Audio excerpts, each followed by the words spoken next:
Welcome to Lawrenceburg Speedway. First night here, Slingin Dirt Media, DJ Smallwood. First night as race director here in Lawrenceburg. I'm sitting with Chad Cunnignham, the voice of Lawrenceburg Speedway. And Chad, let's just recap the night. What did you think, man? First night out this year. Yeah, first night out. Third night scheduled, of course. Yes. First two nights, Mother Nature beat us on those two nights. So happy to be here for opening night. Four classes of cars. Our Kelsey Chevrolet Sprint cars, our KOI Auto Parts Modifieds, Bessler Jupo and Save Hornets, and our Impact Sports Pure Stocks. Let's see, it is, we've been done for what, 15, 20 minutes? So, I think I looked at the clock, the checker flight dropped at 9:55. Okay, so a pretty quick night for us. Not bad. But, first night out, there's probably a lot of cars not here. So, what was our total car count? So total car count, let's see, 16, 13, 18, 14, somewhere around in there. Yeah. Okay, so it was decent. Yeah.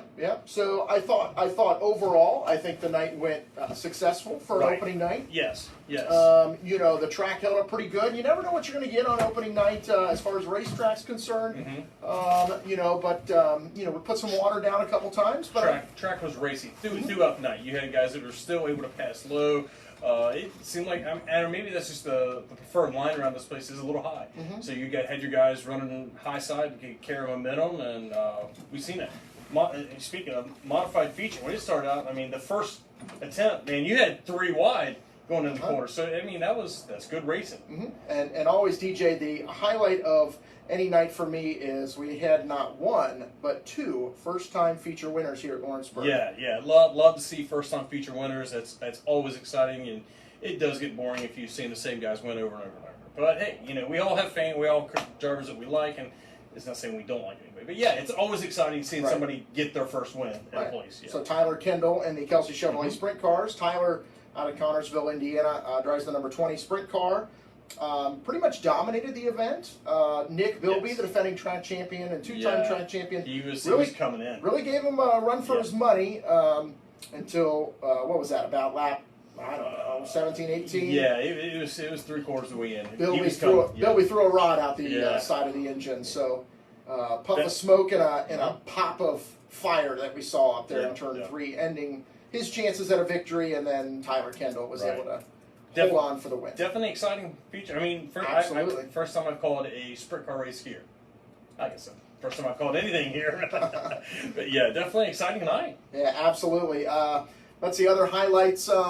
Kyle Shornick held off Matt Hamilton in the modified feature. Those guys, 2 of the all-time winningest drivers. I believe actually 2nd and 3rd on the all-time wins list at this track. Matt Hamilton's 2nd. I would say Kyle Shornick's got to be close to 3rd on that list. Kyle had a fast hot rod. He was moving. Kyle is a guy that he started a family with him and his wife. Started having children, and so he doesn't race here regularly. But when he does, he's fast. He is the guy to beat. Him and Matt Hamilton both are 2 of the best in the business. So they raced each other clean and hard. And Spilly was right there with him too. He had some issues. I'm not sure what it was, but he came to a stop on the backstretch. David Spilly, defending track champion. Yeah, Spilly's always fast here too. Then DJ, we moved into the Hornet feature. And Cordell Moore, who is the all-time winningest driver in the Hornet division. And I think isn't he a former King of the Compact winner also? I believe so. Don't quote me on that. I know he has competed in that event. But Cordell Moore is, and he is just... he's got what he's doing down. Absolutely.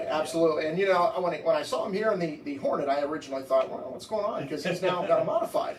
Well, he answered that question in victory lane when he told us that working some stuff with his dad. And not enough parts for the modified that they were able to put together.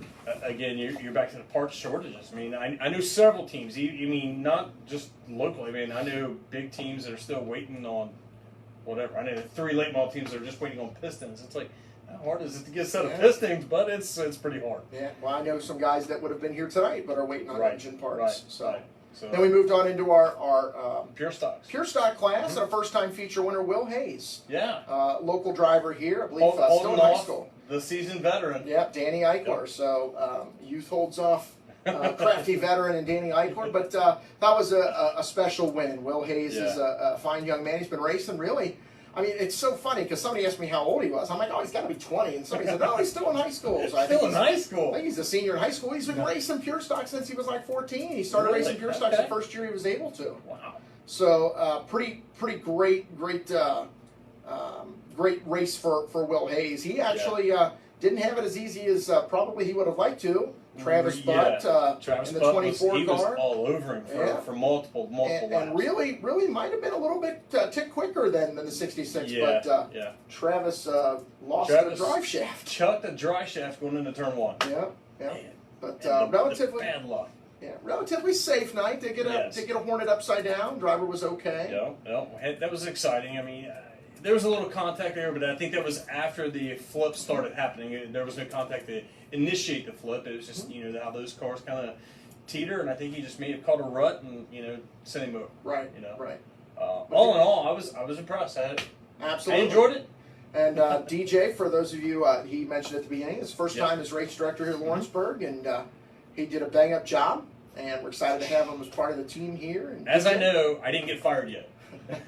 so I get to come back next week, and we'll do this again next week. We haven't removed his chair yet.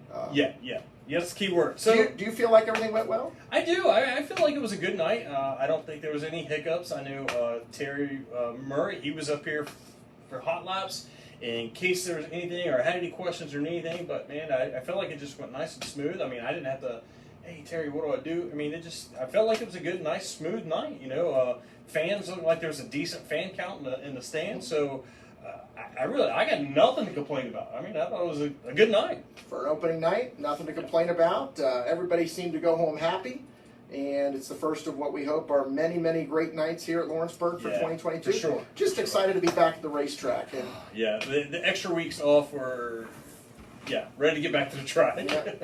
100%. Yeah. So, all right, Chad. Well, thanks for coming on, and we'll do this. We'll probably do this. I guess we'll probably do this every week. Just recap the night and what we've seen. So, thanks for tuning in. For those of you who got to see this, if not, hey, it's always on Facebook, and you can always watch it later. So, thanks for tuning in. Lawrenceburg Speedway live here. Just recapping the night, and we'll see you next week.